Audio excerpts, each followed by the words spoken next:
Hey guys, in this video we're gonna build support and resistance zones with pivot points and EMAs. This is a strategy I love. I used to trade this on a daily basis where the moving average breaks, then the pivot aligns with it. We have like a nice stack, sometimes even with Fibonacci retracements, and that stack acts as support, and then we trade and become bullish, and also the other way around. So we're gonna build this step by step, block by block in Profectus AI, so you can fully automate this strategy and of course instantly backtest the strategy to see if it's a viable strategy for you, for your style. With that said, let's first, before we dive into the charts of Profectus, we're gonna talk about the trading plan we're gonna automate today, because that's where everything starts. You need to define step by step what are you actually looking for in the markets, what trading rules do you have, what is your trading plan. I've created one for you today, and the trading plan goes as follows. Yesterday was a bullish day.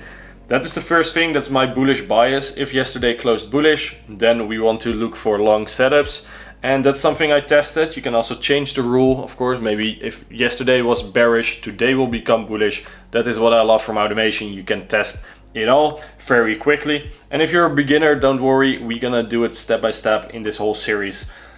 Second step, after you know that yesterday is bullish, we check that. Then we're gonna check on the 1 hour time frame. Price breaks above the 1 hour 50 EMA. So we have a bearish trend, price is moving bearish. Then we have our 1 hour, this is like the 1 hour chart. We have our 1 hour moving average, and then we are waiting for a break above the 1 hour moving average, okay? On the 1 hour chart, price breaks above it. That's our second trade rule. When that happens, we want to see a breakout above the 1 hour 50, and it needs to be new. So how to know that this is the first breakout of the 1 hour 50? I have a rule for that, secret rule, I'll show you in Profectus later. Then we know, okay, we have this, everything is confirmed. Then we need to calculate the daily pivot, so the pivot point, and we calculate that every day. This is an indicator. I'm gonna show you how to build any indicator in Profectus as a bonus.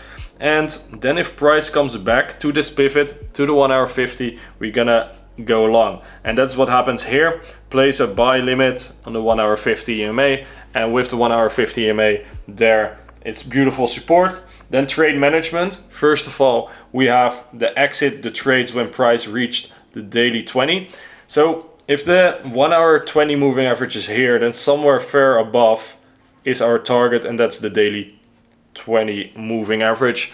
That's something I tested. You can also have a fixed risk to reward, maybe target swing highs, but for now just let's target daily 20. Meanwhile, if the trade floats in 3% profits, then I also want to trail my stop loss to break even. This is everything we need to know. This is the trading plan. We look if yesterday is bullish. If that is correct, then we are waiting for the 1 hour 50 to break. If the 1 hour 50 EMA is broken with a nice breakout candle, and it is the first break above the 1 hour 50 EMA, then we check if the pivot is aligning with the EMA, like we're gonna make a little bit of a zone, like a support zone where the EMA, the pivot is aligning, and maybe a fib. And that stack, we expect price to reject that stack, and then we go long with a buy limit. And we have trade management, and it's all managed by the algorithm built on Profectus AI. So let's dive into that now. I'm gonna show you some trade examples here, and we're gonna build this system step by step in Profectus, so you have it all at the end of this video. Let's dive into first what we see here on the charts. We have that pivot indicator, right? Not every indicator is in Profectus AI, but an indicator is just a formula, right? So we can build it from scratch just like any other indicator in Profectus. And I'm gonna show you how to do that, and also how to draw the lines here. So you see these three lines, and first of all, the middle one is the pivot. This is the purple-ish line. Then we have the red line above and the green line below. The green one is support, S1. Then we have the pivot in the middle and R1, so resistance 1 is above. How do you build this, and why do we have it? So I told you in the trading plan that we are waiting for a bearish trend to break the 1 hour 50 EMA. Then we gonna check if the 1 hour 50 EMA is also stacked together with the pivot. If that all aligns, we're gonna take a buy trade.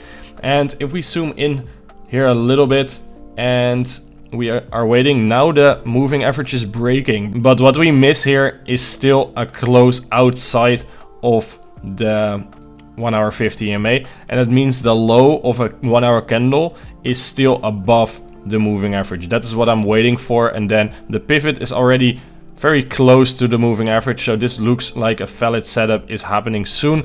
And there we go. Okay, we had the moving average together with the pivot, and we are now taking a buy position, and then the levels are being updated from there. If we move a little bit further, we have a little bit more room and we can talk about it. So you see price exploded to the upside, and we are still printing, of course, new levels. Here you have the pivot aligning again, but we are already positioned in a trade.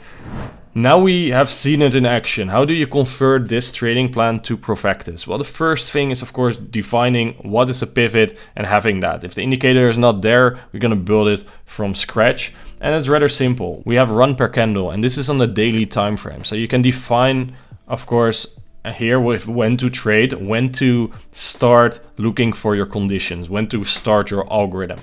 Now we want to check the following blocks, these blocks below, run every candle on the daily time frame. So once a day we're gonna calculate the pivot, because we don't have to do it once an hour or once a minute or once a second or every tick. We just want to calculate it once a day because the daily pivot is just one time a day. It happens, okay? Every day we're gonna calculate a pivot. The formula for a pivot is as follows. You take the candle high plus the candle low. So high plus the candle low, and then that high low, you're gonna add candle close of 1 to it. That is in a nutshell what you need, and then divided by 3. If you don't know what a pivot is, of course online you can find the formulas. That's not really the point of this video. It's more, if you know the formula of your indicator, you can just build it here with variables and formulas. So here we have a modified variable block where you can, or a formula block where you can see the candle high is plus the candle low. That is an answer, right? The candle high is a level and candle low is also a level in the markets. It's like a price level. If you add these two together, you have to store them. You have to save them. Like a human being, we write the answer down, but the algorithm needs to remember that. So we create a variable called high-low, just because high-low is an easy to understand name because it's literally the high and the low. We call it high-low, and we calculate this. The algorithm calculates this at the run per candle. Then that candle closes, the day closes. Then the first thing it's going to calculate this. And then with that information, we also want to calculate something new, and that's the pivot point. For that, we use the high-low, which we calculated here. And then we do it plus the candle close of 1. And that will give us an answer. But we take, by the way, the candle close of the daily as well. And here we also have the daily candles. That's super important. And then we divide it by 3. So now we have done everything we need to calculate a pivot point, and it is stored right here. So the pivot point we now have, and from there we also want to calculate support. That's the pivot point minus the candle high of 1 on the daily time frame. And now we have all the information we need, right? The support and the resistance. And from there, what we want to do is now calculate that zone. We have the pivot level, which you can see here is pretty simple to spot, but above it there's also a hidden level and below it as well, because we want to turn this in like a zone. Because if we have like an upper level, a lower level, we have sort of a zone, and then you can see if this would be the zone, then we also have the moving average there, and that's like our support zone where we want to buy from. Okay, that also happens right here when we enter this buy. We have like a pivot, a moving average, and they are close together. We are making a zone. How to make a zone? We take the pivot level times something like add a few percent of the price level on top and below, and then we have a nice zone. And we can check if the moving average is below the upper level, above the lower level in that zone aligned with the pivot. How to do that is we take the pivot point and we calculate the up level. So we have to save the up level. So we create a variable called up level, and then we take the pivot point times up, and up is an input. So it's not a variable, but an input, and input is a setting in MetaTrader you can adjust. So in MetaTrader, if you upload this algorithm, you can change these settings. And yeah, we have here the up level, that's 1.03. So you can also change that to whatever number, but it is just taking the pivot level times 1.003, so slightly more, and that will be the up level. Same for the down level, pivot point times down level, and that's of course 997 below 1. Because if you multiply a pivot by 1, it is the same answer. But if you multiply it by a little bit more, then of course we have a higher price. If you calculate it by something below 1, it will be lower, okay?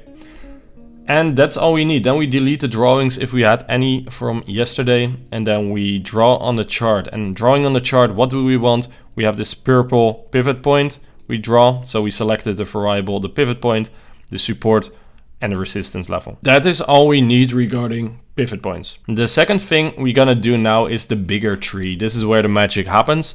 We're gonna check run per candle on current time frame. So we can just, if we run this algorithm on the 1 hour time frame, then every 1 hour, the rest below will trigger. So the next block will trigger. And what we check here is if the candle close on a daily time frame, the candle 1 on the daily, so yesterday's candle, is closing higher than it opened. So it's the price opened yesterday and then it closed higher, and that is of course a bullish move in the markets. So daily bullish candle, yes, okay, yesterday is bullish, then we move on. If it is not, the algorithm stops and we'll check it the next time we run. And that can be if we run this algorithm, like I said, on the 1 hour. After an hour we're gonna check it again. Then we are checking no trade today. This is a buy gate. I'll explain this a little bit more later, but buy today is 0. And then after this buy pending, after you take a trade, if we do take a trade, we change it to 1 to protect ourselves. So then we are not allowed to trade again, because now then after the first trade, buy today is not 0 anymore, and then we will just end trading. More on it later. Next step, if we don't have a trade today yet, then we're gonna check if the lowest price of candle 1 on the 1 hour time frame, so if we run it on the 1 hour, just current, if it is above the 50, then we can see that happened here, right? We did watch it live and it did break out above the 4 hour 50 or the 1 hour 50, and that's when that trade rule was completed. So that was also valid. Then recent 50 EMA. We are checking the highest price of candle 1 and 10 on the 4 hour time frame if we are still below the 4 hour 50 EMA. What I want to protect myself on is if you go to the 4 hour time frame here, turn this to bars. We took this the buy position right here, and what we are checking if we didn't reach the 4 hour 50 in the last 10 candles. So you can count it 1, 2, 3, 4, 5, 6, 7, 8, 9, 10. These 10 candles, the highest price was here, right? The highest price was exactly here.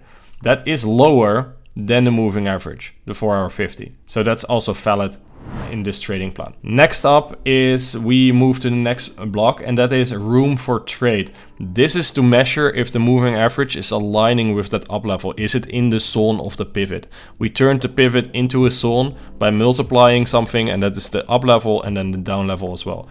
Is the moving average below the up level but above the down level, then it is within the zone. So if these two are correct, we move on. And then 50 EMA above the pivot. We are checking if the moving average is higher than the pivot. If that is true, we take a buy position. What you can also do is maybe you want, if this is not true, you still want to trade. You can also place like then when the pivot is not below the moving average, like here the moving average is higher than the pivot. But if the answer is no, we can also say, okay, we place a buy pending order still, but not on the moving average, but we place it on, let's say, the pivot. Okay, so then we change this to the pivot, and now we are placing when the moving average is higher, then we place it on the moving average. If the pivot is higher, we would place the buy pending on the pivot, if you want to build something like that. Then after the buy pending, we change the buy today to 1, so that next time this tree runs, it will stop here. Buy today is not 0, and we will not take another trade. Lastly, we have here select trades. This is management. We have two management things. One is if we cross the daily moving average, we want to close our trades. So we're gonna first of all see that we went to trade, but there's no run per candle above this. And that is almost always the case with trade management, because you want to let this run every single time price moves. So every tick you're gonna select the trades, check your conditions. What we are checking here is market property, and then ask, and let's say the bid price is crossing above the moving average 18. So it's not the 20 I told you previously, but we are looking at the daily 18 because we want to front run it. Sometimes the 20 is just rejected perfectly, and then maybe our trade is still in and it doesn't close. So I just take like a little bit of an early exit here. And yeah, we select all the trades and close it if we cross above the moving average. Meanwhile, we also have here, we select the trades, we check every single second or tick, millisecond mostly. We check if we are floating 3% once per trade. We modify our stop loss towards more or less break even. Then, if you are a little bit more advanced, you know that if we have this buy today is 0, and here you make it 1, after one trade your algorithm will never trade again because this will never pass. It will always be answer no. So we have to change the variable and we will reset it back to 0, and we do that at the end of the day or the start of the new day. So we only take one trade per day. This is the whole setup. What I recommend you to do is to walk through it, try to understand the full logic, take your notes if you haven't taken your notes yet, draw this out for yourself, look for trade examples, really understand how this works, and then build the sell side. So this is only taking buys. You can also take sells, and you can also change things like, do you really want to see yesterday bullish, or does it even matter? And then now you can of course test it without that daily candle. That's it for now. Happy testing.